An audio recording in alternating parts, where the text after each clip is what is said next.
ఒక్కసారి మీ బైబిల్ తిప్పితే మార్కు సువార్త 5వ అధ్యాయము 25వ వచనంలో ఉన్న ఒక సంభవాన్ని చదువుతున్నాను, వినండి. 12 ఏళ్ల నుండి రక్తస్రావము రోగము కలిగిన ఒక స్త్రీ ఉండెను.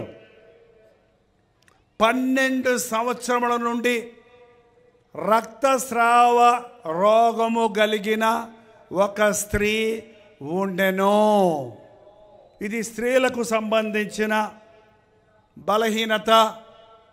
రక్తమే ప్రాణము, రక్తమే బలము, రక్తమే మనకు శక్తినిస్తుంది. ఆ రక్తం కారిపోతూ ఉంటే, ఆ రక్తం వృధా అయిపోతూ ఉంటే ఆ వ్యక్తి ఏమైపోతుంది? నీరసం అయిపోతూ ఉంటారు. 1 రోజా, 2 రోజుల, 3 రోజుల, 4 రోజుల, ఎన్ని రోజులట? విన్నారా వినలేదా? 12 సంవత్సరాల నుండి ఆ రోగం బాగుపడటం లేదు. ఆమె అనేక వైద్యుల చేత ఎన్నో తిప్పలు పడి, డాక్టర్ దగ్గరికి కదా వెళ్తారండి రోగం వచ్చినట్టునే. డాక్టర్ దగ్గరికి వెళ్తే ఏం చెబుతాడండి? టెస్ట్ చేయమంటాడు, ఎక్స్రే తీయమంటాడు, బ్లడ్ టెస్ట్, యూరిన్ టెస్ట్, ఇంకా మించితే స్కానింగ్. స్కానింగ్ అంటే 3000 5000 అవుతాయి అనుకుంటా. 5000 రూపాయలు నీకు జబ్బు ఎలా ఉందో అని తెలుసుకోవడానికి ఒక టెస్ట్. మెంగ మెతుకులేదు కానీ మీసాలకు సంపెంగ నూనె అనేవారు. అరే జబ్బు వచ్చి నేను బాధపడుతుంటే, డబ్బు లేక నేను ఏడుస్తుంటే మళ్ళీ స్కానింగ్కి 5000 రూపాయలు ఎక్కడ దమ్మంటావయ్యా? డాక్టర్ దగ్గరికి వెళ్తే చిన్నపిల్లకి బాగలేదని తీసుకెళ్తే, అరే ఆ పసిబిడ్డ 3 నెలల బిడ్డకి ఇంజక్షన్ పెట్టి పొడుస్తుంటే, ముక్కుల్లో ఏదో పెట్టి ఆక్సిజన్ ఎక్కిస్తుంటే ఆ తల్లిదండ్రులు గుండెలు పగిలిపోవడంలా, ఆ బిడ్డకు అసలు జబ్బు కంటే ఈ నొప్పులు ఎక్కువైపోయి గిలగల కొట్టుకొని ఏడుస్తుంటే, మన ఎవరో ఒక ఆయన చెప్పాడు, చంటి పిల్లకి ఊపిరి ఆడతలేదంటే డాక్టర్ తీసుకెళ్తే ఏదో ఎక్కిస్తామని ఇటు పొడిచారంట, నరం దొరకలేదని అక్కడ పొడిచారంట, నరం దొరకలేదని కాలుకు పొడిచారంట, మళ్ళీ అక్కడ తీసి ఇంకో చోట పొడిచారంట, ఒళ్ళంతా గాయాలు చేసి ఒళ్ళంతా చిల్లులు పొడి చేశారు. అబ్బే కుదరదు తీసుకుపోడు అన్నారంట, డబ్బులు కట్టి తీసుకుపోమన్నారంట. అరే ఇవాళ మనకు ఒక పరమ వైద్యుడు ఉన్నాడు. ఎంతమందికి తెలుసండి? తెలీదా? ఆయన పొందిన దెబ్బల చేత మనకు స్వస్థత కలుగుచున్నది. నిన్ను స్వస్థపరచు యెహోవాను నేనే. డాక్టర్ దగ్గరికి వెళ్ళొద్దని నేను చెప్పటంలా, డాక్టర్ల దగ్గరికి వెళ్ళటం పాపం అని నేను అంటంలా. డాక్టర్లను కూడా దేవుడు వాడుకుంటాడు, కానీ దేవుడు మనల్ని స్వస్థపరిస్తే తప్ప వైద్యులేమి మనకి చేయలేరు. అక్కడక్కడ హాస్పిటల్స్లో రాసి ఉంటుంది, doctor cuts, God heels. Operation జరిగినప్పుడు డాక్టర్ గారు ఏం చేస్తారు? కోస్తారు, కోసి సూది పెట్టి కొడతారు. తెలుసా మీకు ఎవరికైనా అయింది ఆపరేషన్లో? సూది పెట్టి కొడతారు. 3వ రోజు 5వ రోజు కుట్లిప్పేటప్పటికీ ఏమైపోయింది? శరీరం అతుక్కుపోయింది. అతుక్కుపోయిందట్టు చేసేది ఎవరో? డాక్టర్ గారు కూర్చొని అతుక్కో అతుక్కో అతుక్కో అతుక్కో అని ఏమన్నా పాట పాడతాడా? ఎవరు అతుక్కునేటట్టు చేశారు? అది దేవుడు, నిన్ను సృష్టించిన సృష్టికర్త, మనల్ని బాగా ఎరిగిన మన ప్రభు. కొన్నిసార్లు మన జీవితాలలో రోగాలు వచ్చినప్పుడు ఊరికే మనం దిగులు పడిపోతుంటాం, భయపడిపోతుంటాం, వైద్యుల దగ్గరికి పరిగెడతాం, ఎన్నో ప్రయత్నాలు చేస్తుంటాం. కానీ మీరు ఒకటి నేర్చుకోండి, మీరు మోకరించి ప్రార్థించండి. ముఖ్యంగా మీ పసిబిడ్డలకు రోగం వచ్చిందంటే దానికి కారణం మీరే. తల్లిదండ్రులు ఇద్దరు మీ బిడ్డ కొరకు ప్రార్థిస్తే మీ బిడ్డను దేవుడు ముట్టి స్వస్థపరుస్తాడు.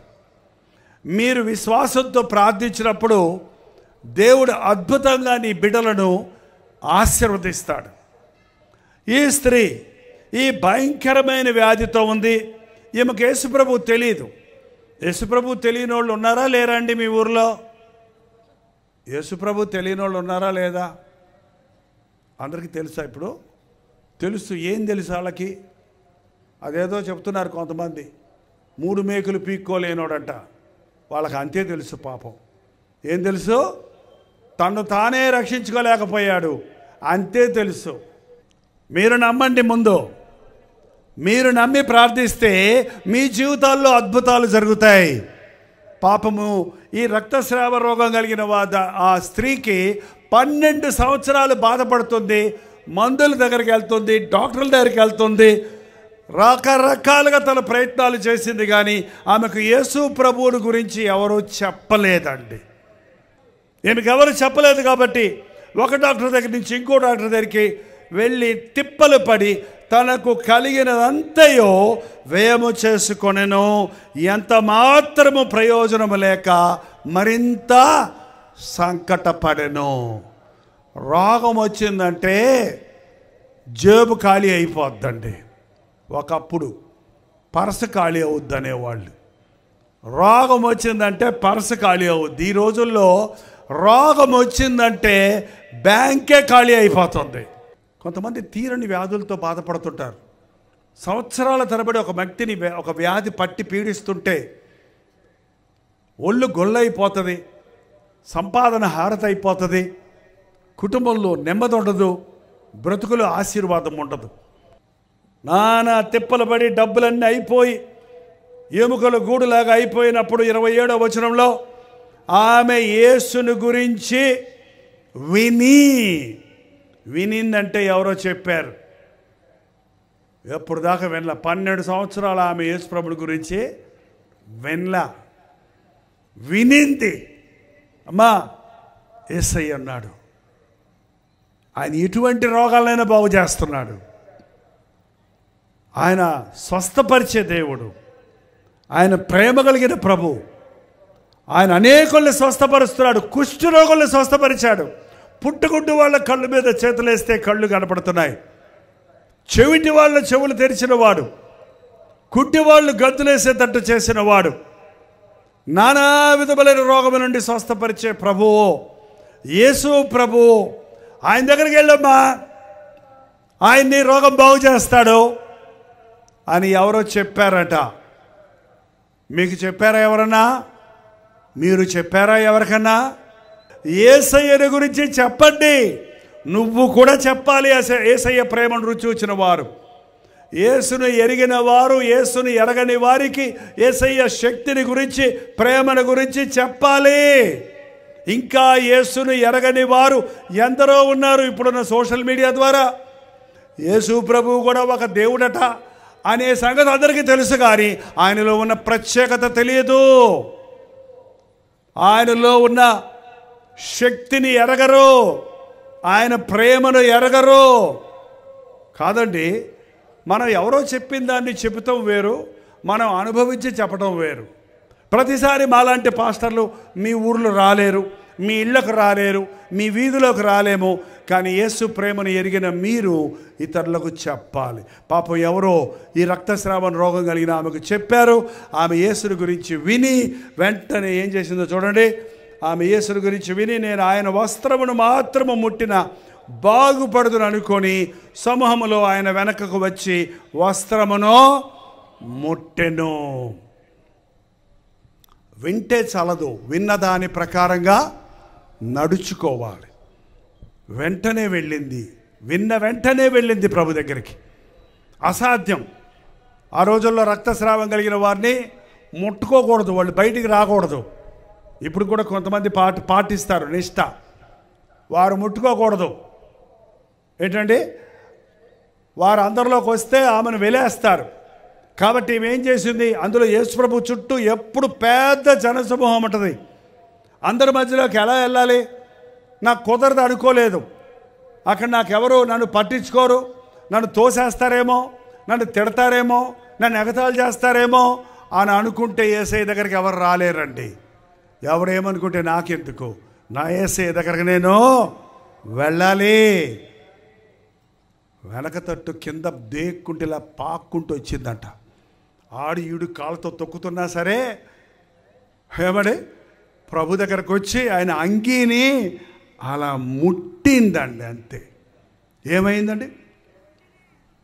వెంటనే ఆమె రక్తధార కట్టెను. 12 సంవత్సరాలు ఎన్ని మందులు వేసుకుందో, ఎన్ని ఇంజక్షన్లు వేసుకుందో, ఎన్ని తిప్పలు పడిందో, ఎంత డబ్బు ఖర్చు పెట్టుకుందో, పోనటువంటి రోగం విశ్వాసంతో యేసు ప్రభు దగ్గరికి వెళ్ళి ఆయన అంగీని ముట్టగానే ఆమె రక్తధార కట్టింది. ఈరోజు 12 సంవత్సరాలుగా నిన్ను వెంటాడుతున్న కష్టమేంటో, నష్టమేంటో, వ్యాధి ఏంటో, దిగులేంటో, విశ్వాసంతో మన మధ్య ప్రభు సంచరిస్తున్నాడని నమ్మితే, ప్రభా నిన్ను ముడుతున్నానయ్యా, నన్ను ముట్టు, నీ నామంలో స్వస్థత ఉంది, నీ రక్తాన్ని నా మీద ప్రోక్షించు, ఈరోజు నన్ను స్వస్థపరచు, ఈరోజు నన్ను మార్చు, ఈరోజు నా బాధ నుండి, నా కన్నీటి నుండి నన్ను విడిపించని విశ్వాసంతో ఎవరైనా ఇక్కడ ప్రార్థిస్తే రేపు కాదు వెంటనే మీరు రక్షణ ఆనందాన్ని పొందుతారు. ఈ రాత్రి పరిశుద్ధాత్ముడు మన మధ్య ఉన్నాడు, పిలుస్తున్నాడు. నిన్ను విన్నావు, వచ్చావు, ప్రభు పిలుపుకు లోబడు, ప్రభు సన్నిధిలో మొరపెట్టు. నీళ్లు కుమ్మరించినట్లు తన హృదయాన్ని దేవుని సన్నిధిలో కుమ్మరించుకుంది. ఏంటంటే మనం ప్రార్థన చేసేవాడు పెదాలతో కాదు ప్రార్థన చేసేది, హృదయాల్లో నుంచి, హృదయాంతరేంద్రియాల్లో నుంచి నువ్వు మొరపెట్టాలి. పరిసయుడు వెళ్ళాడు, ప్రార్థన చేస్తున్నాడు, దేవా నేను పాపల వల్ల లేను, సుంకర వల్ల లేను, వాళ్ళ వల్ల వీళ్ళలాగా లేను, ఇడుగుడుగుడుగుడు ఈ సుంకర్లాగా నేను లేను, నేను దశభాగా నీకు ఇస్తున్నాను, వారానికి 2 సార్లు ఉపవాసం ఉంటున్నాను, నేను చాలా నీతిమంతుడని ప్రార్థన చేస్తే దేవుడు ఆ ప్రార్థన వినలేదంట. ఇంకొకడు వెళ్ళాడంట, గుండె బాదుకుంటూ ఆకాశం వైపు కన్నులెత్తదగైన ధైర్యం చాలక రొమ్ము బాదుకుంటూ, అయ్యా పాపిలని నన్ను కరుణించు. ఒకే ప్రార్థన, ఒకే మాట. అతడు నీతిమంతుడిగా తీర్చబడి ఇంటికి వెళ్ళాడని ఉందండి బైబిల్లో. నీకు ప్రార్థన రాకపోతే ఒకే మాట, నన్ను కరుణించయ్యా, నన్ను క్షమించయ్యా, నన్ను క్షమించయ్యా, నన్ను మార్చయ్యా, నా బాధ తీసేయి, నా వ్యాధి తీసేయి, నా సమస్యలు తీసేయి, నా బ్రతుకులో ఆశీర్వాదం లేదు. రాత్రి చెప్పావు ఎండిపోయిన స్థితి ఉంది, నాకు ఉద్యోగం లేదు, నా బిడ్డలు పాడైపోతున్నారు, నా కుటుంబం కృంగిపోతుంది, నాశనం అయిపోతుంది, నా సహాయం చేయ, నా చేతి పనులు దీవించు, నా పంట పనులు దీవించు, నా వృత్తిని ఆశీర్వదించు అని అడిగి చూడండి. సంవత్సరాల తరబడి నువ్వు చేసిన ఉద్యోగాల వల్ల జరగనటువంటి మేలు, ఎంత కాలం ఎంత ప్రయాసపడినా చాలని జీతంతో సంపాదించిందంత చిల్లి సంచిలో వేసినట్టుగా నాశనం అయిపోతుందేమో, వృధా అయిపోతుందేమో. ఏ రాత్రి ప్రభు అంటున్నాడు, నీ బ్రతుకును చూచి, నీ బాధను చూసి, నీ శ్రమను చూసి, నీ వంకరతనమును చూచి, నీ ఆవేదన చూసి పైనున్న ప్రభు ఎవరినో ప్రేరేపించి ఎన్నో పోరాటాల మధ్యలో ఈ సభ ఏర్పాటు చేయడానికి, ఈ సభలో నీ ఉండునట్లుగా చేయడానికి పరిశుద్ధాత్ముడు సహాయం చేశాడు. ఈరోజు నిన్ను ముట్టాలని 12 సంవత్సరాలుగా నీ బతుకులో రాని మార్పు, 18 సంవత్సరాలుగా నీ జీవితంలో ఆగిపోయిన ఆశీర్వాదాలు, నీ బ్రతుకులో ఎంతో కాలం నిందలు, అవమానాలతో, కష్టముతో, కన్నీరుతో వృధాపరుచుకున్న సమయాలలో ఈరోజు దేవుడు అద్భుతం చేయాలని ఆశపడుతున్నాడు. నమ్ముతున్నావా? విశ్వసిస్తున్నావా? రమ్మని పిలిచినప్పుడు వచ్చిందామె. ప్రభు పిలుస్తున్నాడండి, నద్ది రండి, నా ఎద్దుకు రండి. ఏ కొండకో వెళ్ళక్కర్లేదు, ఏ సులువు దగ్గరికి వెళ్ళక్కర్లేదు. ఆయన ఎక్కడైనా ఉన్నాడు, నువ్వు ఎక్కడున్నావో అక్కడే ఉన్నాడు. ఆయన నీకు తోడై ఉన్నాడన్న దేవుడు. నీ ముందు ప్రభు ఉన్నాడని విశ్వసించి, ప్రభు ఇదిగో నా జీవితం అని నువ్వు నోరారా చెప్పగలిగితే, మనసారా ప్రార్థించగలిగితే, మరుక్షణంలోనే పరిశుద్ధాత్ముడి కార్యాన్ని నీ జీవితంలో చూడగలుగుతావు. ఈరోజున ఒకటే మాట, ఖచ్చితంగా మీరు ఒప్పుకున్నా ఒప్పుకోకపోయినా మీరేంటండి? అందరూ, ప్రతి ఒక్కరూ, ఏ భేదము లేదు, అందరూ పాపం చేసి దేవుడు అనుగ్రహించి మహిమను పోగొట్టుకున్నారు. కాబట్టి రోగాలతో, వ్యాధులతో, సమాధానం లేని పరిస్థితుల్లో, దురభ్యాసాలకు బానిసలై, సాతానుకు బానిసలై, లోకానికి బానిసలై, జీవితంలో నెమ్మది లేక, జీవితంలో తృప్తి లేక, విసిగిపోయి కృంగిపోయిన జీవితాలే ఉన్నారు. ఎందుకయ్యా బతుకుతున్నామంటే చావలేక బతుకుతున్నాను అనేవారే 190% ఉన్నారండి. యేసయ్య నీ జీవితానికి ఒక గమ్యం చూపిస్తానంటున్నాడు. నువ్వు బతకాలి, ఆయన నామాన్ని ప్రకటించడానికి బతకాలి, ఆయన శక్తిని ప్రకటించడానికి బతకాలి, ఆయన సాక్షిగా ఉండడానికి బతకాలి. నాకు తెలియదు నీ బాధ ఏంటో, నాకు తెలియదు నీ శ్రమ ఏంటో, నాకు తెలియదు నీ వేదన ఏంటో. దేవునికి బాగా తెలుసు యవనస్తుడా, బాగా తెలుసు సహోదరుడా, సహోదరి. నిన్ను బాగా ఎరిగిన ప్రభు ఈ రోజు నిన్ను దేవుడే ఇక్కడికి పిలిచాడు, రమ్మని పిలిచాడు. వచ్చావు, అర్ధరాత్రి వరకు కూర్చున్నావు. ఆయన నిన్ను ముట్టాలని ఆశిస్తున్నాడు. ఆయన గురించి విని వచ్చావు, ఆయన ప్రేమను, శక్తిని గురించి వింటున్నావు. విశ్వసించు, అద్భుతాలు చూస్తావు. మనుషులతో చెప్పుకున్నావు నీ బాధ, డాక్టర్లతో చెప్పుకున్నావు నీ బాధ, కోర్టుల మీద తిరిగావు నీ కేసు కోసం. ఏ న్యాయాధిపతి నీకు న్యాయం చేయటం లేదు, నీ పక్షంలో ఉండి ఎవరు నీకు వాదించటం లేదు. ప్రభువే నీ పక్షంలో ఉండడానికి, నీకు మేలు చేయడానికి, నీ మొరలు ఆలకించి నీకు విడుదల ఇవ్వడానికి మన మధ్యన ఉన్నాడు. లేచి నిలబడితే దేవునితో మీకున్న బాధ ఏంటో, సమస్య ఏంటో, చిక్కేంటో స్పష్టంగా చెబితే ఇప్పుడే ఇక్కడే ఒక అద్భుతాన్ని నువ్వు చూస్తావు. దయచేసి ప్రార్థన సమయంలో ఎవరు వెళ్ళొద్దు. కొద్ది క్షణాల్లో మనం ముగిస్తున్నాం. పరిశుద్ధాత్ముడు తన కార్యాన్ని జరిగిస్తాడు. నీ గర్భఫలాన్ని ఇవ్వటానికి ఆయన శక్తి కలిగిన వాడుగా ఉన్నాడు. నీ వంకరతనాన్ని కుదర్చడానికి ఆయన శక్తి కలిగిన వాడుగా ఉన్నాడు. దీర్ఘకాలంగా నీకు తీరని సమస్యను, తీరని వ్యాధుల నుండి నీకు విడుదలనివ్వటానికి ప్రభు సిద్ధంగా ఉన్నాడు. ప్రతి ఒక్కరూ తల వంచండి, కళ్ళు మూసుకోనండి. ఒక్క మాట చెప్పండి. నీ ముందు సిలువ వేయబడి వేలాడుతున్న యేసు వైపు చూడండి. నీ కోసమే నేను ప్రాణమిచ్చాను. నిన్ను స్వస్థపరచడానికే నేను దెబ్బలు తిన్నాను. నిన్ను పాప బంధకముల నుంచి విడిపించడానికే నేను రక్తము కార్చాను అని యేసయ్య నీతోనే మాట్లాడుతున్నాడు. ఈ ప్రేమ కలిగిన యేసయ్యను గురించి ఎన్నోసార్లు విన్నావేమో కానీ ఈరోజు పరిశుద్ధాత్ముడు ఆయన ఎంత శక్తి గలవాడో ఆయన తాకుదల ద్వారా నీవు అనుభవించాలని కోరుతూ ఉన్నాడు. ఆయనతో ఒక్క మాట చెప్పండి, ప్రభు అద్భుతం జరిగిస్తాడు.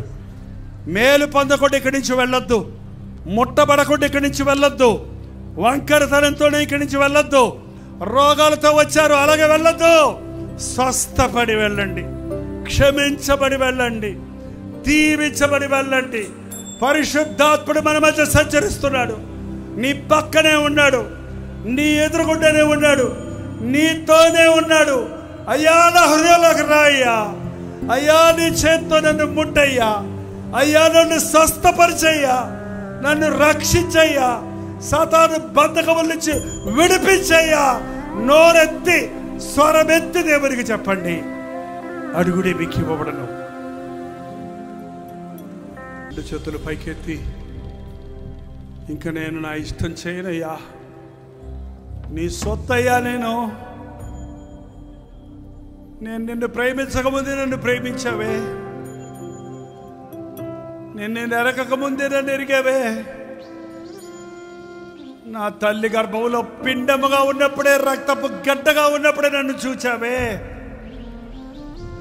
నాలాంటి పాపిని, నాలాంటి ద్రోహిని,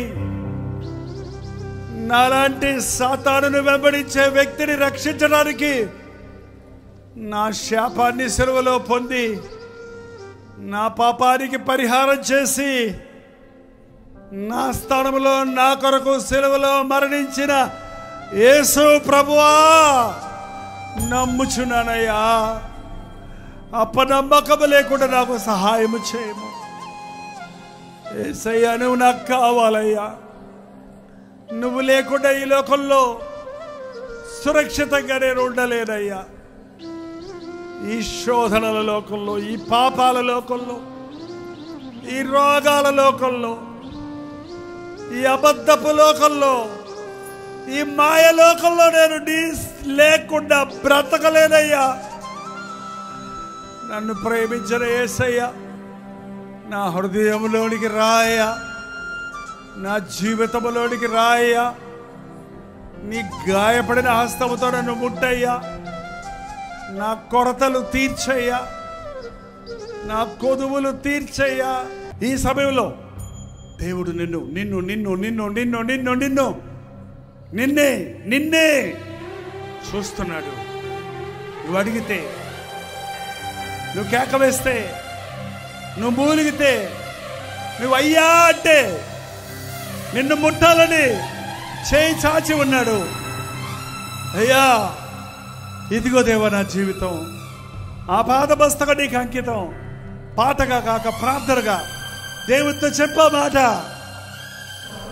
ప్రతి ఒక్కరు 2 చేతుల పైకెత్తి, ఇదిగో దేవా నా జీవితం నీకు ఇస్తున్నానని దేవునితో నోరు విప్పి చెప్పండి. మీరు ఇక్కడ చెప్పిన మాట పరలోకంలో వినబడుతుంది. ఒకేసారి మన అందరి ప్రార్థన వినే దేవుడు, అందరి హృదయవాంఛలు తీర్చగలిగిన ఆకాశమందు సింహాసనమందు ఆసీనుడైన మన ప్రభు, అద్భుతాలు చేసే దేవుడు, మదిరలో అద్భుతాలు చేయాలని ఆకాశాన్ని వంచి తొంగి చూస్తున్నాడు నీ వైపే. నన్ను చూడయ్యా, నన్ను చూడయ్యా, నా స్థితి చూసి జాలిపడయ్యా, నా వైపు చూడేసయ్యా అని నీవు ఆయన వైపు చూస్తే ఆయన నిన్ను కరుణిస్తాడు, ఆయన నిన్ను దీవిస్తాడు, ఆయన నిన్ను క్షమిస్తాడు, ఆయన నిన్ను కౌగిలించుకొని ముద్దాడి తన రాజ్య వారసుడిగా చేసుకుంటాడు. ఈ క్షణంలోనే నీ పేరు జీవగ్రంథంలో రాయబడి నిత్య నరకము నుండి తప్పించబడిన వ్యక్తిగా యుగయుగముల తరతరముల రాజ్య వారసుడిగా ఉండే భాగ్యం ఇస్తాడు. ప్రతి ఒక్కరు 2 చేతుల పైకెత్తి, యేసయ్యా నన్ను చూడయ్యా, యేసయ్యా నన్ను ముట్టయ్యా, యేసయ్యా నా అవసరత తీర్చయ్యా, యేసయ్యా నన్ను మార్చయ్యా. మరణ ఆలకించే దేవుడు మన మధ్యలో ఉన్నాడు. పరిశుద్ధుడా, ప్రేమగల్ల తండ్రి, ఒక్కసారి నీ బిడ్డల మొరల ఆలకించిన ఆయన, నీ బిడ్డలు మొరల ఆలకించిన ఆయన, ఇంత ఆలస్యమైన నీ సన్నిధిలో నిలబడి ఈరోజు నా యేసయ్య దేవుని నాకు కావాలని, నా జీవితంలో వంకర్తనాలు పోవాలని, నా రోగాల నుండి నా స్వస్థత కలగాలని, నేను గర్భఫలం పొందాలని, నేను దురభ్యాసాన్ని నుంచి విడుదల పొందాలని, నా జీవిత గమ్యం నేను ఎరగాలని, ఏ ఏ ఆశలతో, ఏ ఏ కోరికలతో, ఏ ఏ రీతిగా నీకు ఎవరెవరు ఏ మూల నుండి ఏ స్థలం నుండి నీకు మొరపెట్టుకుంటున్నారో ప్రతి ఒక్కరిని దర్శించయ్యా, ప్రతి ఒక్కరిని దర్శించయ్యా. ఈ రాత్రి ఎవరిలో ఉన్న వారు ఎవరు నరకంలో ఉండకూడదయ్యా. మేమందరము నీ రాజ్యంలోనే ఉండాలయ్యా. ఈ ఆవరణలోకి వచ్చి వెళ్ళిన వారెవ్వరూ ఆ పాత బతుకు మళ్ళీ బతకూడదయ్యా. ఆ రోత జీవితాలు మాకు వద్దయ్యా. అవే కష్టాలు, అవే కన్నీరు, అవే రోగాలు, అవే వక్రతనాలు వద్దు నాయనా. నూతన సృష్టిగా మమ్మల్ని మార్చయ్యా. నా యేసయ్య నన్ను మార్చాడు చూడు అని మేము రోషంగా సాక్ష్యం ఇచ్చినట్లుగా పరిశుద్ధ జీవితాలు బ్రతకడానికి సహాయం చేయి తండ్రి. ఆత్మాభిషేకముతో, ఆనందముతో, రక్షణ ఆనందముతో ప్రభువు నాతో ఉన్నాడు, నన్ను ముట్టాడు, నా బ్రతుకు మారింది, నేను ఆయన సాక్షిగా బ్రతుకుతానని తీర్మానాలతో వెళ్ళడానికి సహాయం చేయము. నీ యేసు ప్రేమను ప్రకటిస్తాను, నా యేసు ప్రేమను ప్రకటిస్తాననే మాట మా హృదయాల్లో నాటుకోవటానికి ప్రతి ఒక్కరిని దీవించి పంపించమని యేసు క్రీస్తు నామములో అడుగుచున్నాను తండ్రి. మన తండ్రి అయిన దేవుని యొక్క ప్రేమయు, కుమారుడైన క్రీస్తు యొక్క కృపయు ఆదరణకర్త అయిన పరిశుద్ధాత్మ యొక్క సహవాసమును కూడి వచ్చి ఆయన సన్నిధిలో చేరిన మనందరికీ ఇప్పుడును సదాకాలమును తోడై ఉండును గాక. ఆమేన్, ఆమేన్, ఆమేన్. వ్యాధిగ్రస్తులుగా ఉన్నారా? చిక్కులతో నిండిపోయి ఉన్నారా? సమస్యల వలయంలో ఉన్నారా? యేసు ప్రభువు మిమ్మల్ని విడిపించడానికి సిద్ధంగా ఉన్నాడు. మీరు ఎట్టి పరిస్థితుల్లో ఉన్నప్పటికీ మీరు అలాంటి పరిస్థితుల్లోనికి వెళ్ళడానికి కారణం మీరే అన్న సంగతి, మీ దోషములే అన్న సంగతి గుర్తించి మిమ్మల్ని విడిపించే యేసు ఉన్నాడన్న సంగతిని విశ్వసించండి. మిమ్మల్ని మీరే చూసుకుంటే కృంగిపోతారు. మనల్ని విడిపించగలిగిన, రక్షించగలిగిన ప్రభువు మనకున్నాడు. కాబట్టి ఆయన వైపు చూడండి. యేసుక్రీస్తు నామములో విశ్వాసం ఉంచి ప్రార్థించండి. మీ పక్షంలో మేము కూడా ప్రార్థించాలంటే ఆ భారాలు మాకు కూడా తెలియచేయండి. వాట్సాప్ పంపండి. ప్రభు సన్నిధిలో మీ పక్షంలో కూడా విజ్ఞాపన చేయడానికి మేము సిద్ధంగా ఉన్నాం.